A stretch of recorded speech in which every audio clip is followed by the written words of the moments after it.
আপনার পিছনে প্লিজ।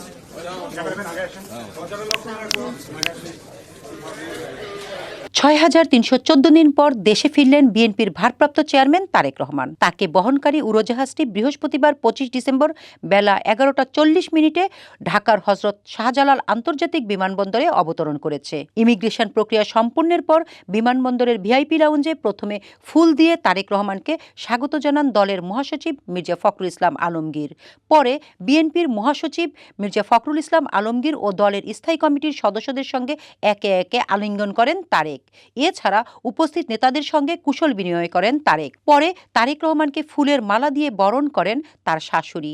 এ সময় তার সঙ্গে ছিলেন স্ত্রী জোবাইদা রহমান ও মেয়ে জাইমা রহমান এবং দেশে থাকা পরিবারের অন্য সদস্যরা। এর আগে যুক্তরাজ্যের লন্ডন থেকে রওনা হয়ে সকাল ৯টা ৫৫ তারেক রহমানের বহনকারী উড়োজাহাজটি সিলেট ওসমানী বিমানবন্দরে অবতরণ করে।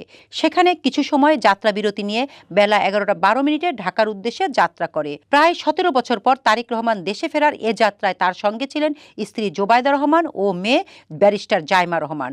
বিমানবন্দর থেকে তারেক রহমান লাল ও সবুজ রঙে সজ্জিত একটি বিশেষ বুলেট প্রুফ বাসে করে এভারকেয়ার হাসপাতালে যাবেন।